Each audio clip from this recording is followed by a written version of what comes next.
Bố vụ sập Việt, Bố vụ sập dây. rồi. Các bạn ạ, ở bên Lào này là có rất là nhiều công việc để kiếm ra tiền.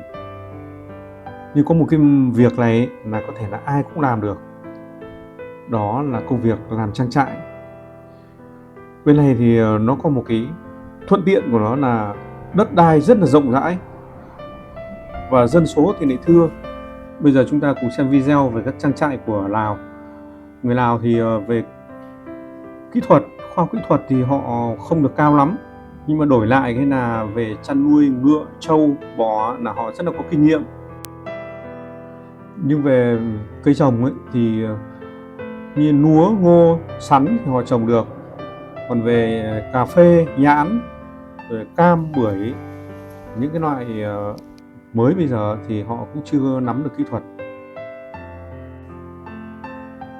Nhà bác này thì đầu tư hơn 30 con ngựa. Cái giống ngựa ở đây thì nó nhỏ thôi, không được to. Có một bản người Mông mà cách đây là 25 km ấy, là các gia đình ở trên đấy nhà nào có ít nhất phải có 5 con ngựa. Nhà nào nhiều thì 25, 27 con. Nhưng ở trên đấy là họ không nuôi cái loại ngựa vàng này. Còn tất cả là nuôi ngựa trắng hết. Chắc là có dịp là tôi sẽ lên trên đấy là tôi cũng làm một video về cái bản này. Giá dê ở đây thì rất là rẻ. Hiện tại ấy, là dê đực ấy, là chỉ có 70.000 một cân. Còn dê cái thì chỉ 50 thôi, mà còn khó bán đấy.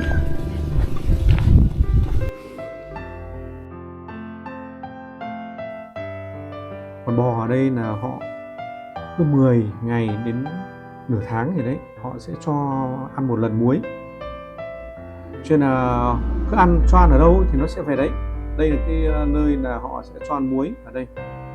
Của nhà nào thì sẽ cho ăn riêng ở một cái lán ở địa điểm đấy là nó sẽ về. Cái số lượng bò ở đây thì như hỏi một gia đình thì bảo có bao nhiêu con bò thì họ cũng chỉ nói là lần trước đi thăm là có 30 con thôi.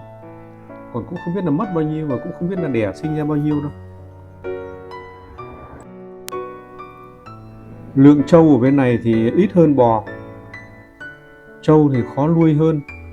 Trâu là nuôi ở những cái khu vực nào là nó phải có nước để tắm hoặc là suối, ruộng thì mới nuôi được. Còn bò thì cứ thả lên rừng là ok rồi. Và ngược lại thì cứ nói có nước và có ruộng ấy, để chăn nuôi trâu và bò thì cũng chưa đúng hẳn. Nếu mà không tìm hiểu kỹ thì lại giống như một bạn ở bên Việt Nam sang lần trước cũng đã sang bên này và cũng mượn và thuê rẻ thôi, là hơn 500 hectare ấy. Cũng tính dự kiến là nuôi 700 con bò. Cuối cùng bạn cũng chỉ được lãi suất rất là ít thôi. Đây các bạn nhìn xem, nếu mà cứ như khu này ấy mà để nuôi trâu và nuôi bò thì không nghiên cứu thì nghĩ là có đất và có nước rồi thì sẽ nuôi được, nhưng không phải. Các bạn nhìn trên đỉnh đồi kìa, tất cả khu đấy là cỏ không mọc được. Một khu vực ở bên Lào này rất nhiều nơi là có những cái mỏ quặng. Các bạn hãy quan sát những quả đồi kia nhé. Ở phía trên là cỏ không thể mọc được, mà chỉ ở phía dưới chân đồi này thì cỏ mọc được, nhưng chỉ mọc được mấy tháng mùa mưa thôi. Cho nên là tuyệt nhiên là không có cỏ để cho trâu và bò ăn. Và cái thứ hai nữa là cứ khu nào mà có mỏ quặng ấy là nước và khí hậu đấy là rất là độc hại, ô nhiễm, cho nên chăn nuôi trâu và bò là sẽ không lớn được. Chính là bạn kia là cũng đã bị trường hợp như thế. Và một cái sai lầm lớn nhất đấy là nhập trâu và bò ở nơi khác tới khu vực của Lào này để chăn nuôi là không lên. Trâu bò ở cái vùng này ấy là nó sẽ đang thích nghi với môi trường này rồi thì lên nhập giống ở đây thôi, mà cũng không tội gì. Giống trâu bò ở đây là cũng còn rất là đang rẻ. Chúng ta sẽ cầm tiền sang và chúng ta gom toàn được cái giá chênh lệch cũng đã là được rồi, chưa nói là tiếp tục để cho nó sinh đẻ ra nữa. Đó, những cái khu vực rừng này phải có những cái cây to và có những cái nguồn nước. thì sẽ chăn nuôi được trâu bò. Khu vực này là họ rất là nhiều trang trại họ đặt ở đây.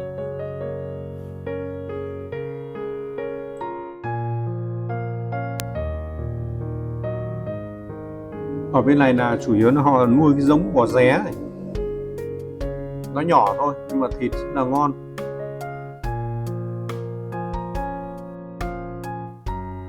Lúa ở bên này thì họ vẫn cấy những cái giống lúa dài ngày, cho nên là gạo của nó rất là ngon.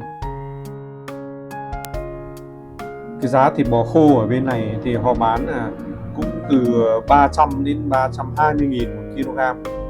Nó cũng tương đương với lại từ 350 nghìn đến 370 nghìn đồng tiền Việt Nam ấy. Trên đồi kia là họ trồng cái giống lúa nếp tan, tan lương ấy.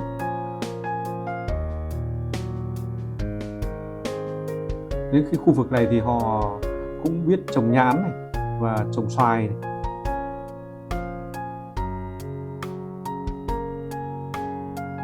Cái vườn nhãn này là họ lấy cái giống nhãn chín sớm ở bên Việt Nam sang là họ thuê người ghép này.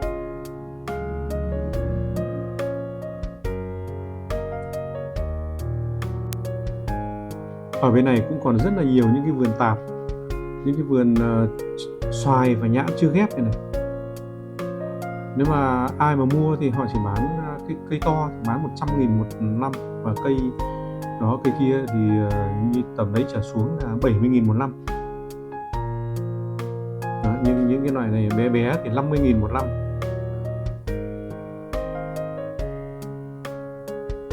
Mua và tự ghép và chăm sóc thu hợp đồng với họ là 10 năm chẳng hạn, thì cứ năm nào trả tiền năm đấy thôi. Đây các bạn xem này, trong bản đấy thì cây ăn quả là một này, cái này các vật nuôi thì không nuôi ở đây, chỉ nuôi gà mới lại nuôi mấy con ngan thôi, còn đa số là ở trang trại hết. Hôm qua tôi thấy một anh chở phải đến một tạ gà công nghiệp ấy đến mấy bản này họ bán, mà họ bán còn cao hơn là cái giá gà ta, bán 100 nghìn kíp 1 kg. Dân ở đây họ lại không thích ăn gà ta vì nó nhỏ quá, có 7-8 lạng thôi. Rồi cứ gà kia là 2-3 cân, mổ ra là nó nhiều thịt hơn. Có một cái xe này rất là hay nhé, như cái bạn lái xe bán mở chở 2 tấn là thoải mái. Cái xe đấy là họ bán là 95 triệu. Ở đây vẫn là tắm tập trung về những cái mùa nắng nóng. Chiều là cứ nam nữ ra đây tắm hết cả với nhau ấy.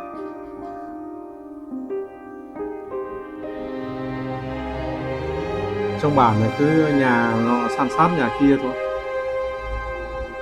không trồng cây cối gì cả. Nhìn cái cảnh trong bản rất là vắng vẻ, họ đi vào trong vườn ao hết. Nhưng mà về buổi tối họ không ngủ ở trong vườn ao đâu, họ quan niệm có một cái gì đấy họ rất là sợ. Khu vực này là người dân biết ít tiếng Việt lắm, cô gái bán quán đây mà cũng không biết tiếng Việt lắm. Tuy họ không biết tiếng Việt nhưng họ nhận dạng tiền rất là giỏi nhé. Chắc đây cũng là một cái bản năng của con người sao đấy. Đấy, tiền đến thì không thiếu một hào nào, đổi tiền Việt sang tiền Lào cũng vẫn là tính đầy đủ luôn. Video này tôi cũng xin tạm dừng tại đây, và cũng rất là mong các bạn đăng ký kênh để tiếp tục xem các video về sau. Và bây giờ xin chào tạm biệt các bạn, chúc các bạn luôn luôn gặp những điều may mắn. Xin chào tạm biệt.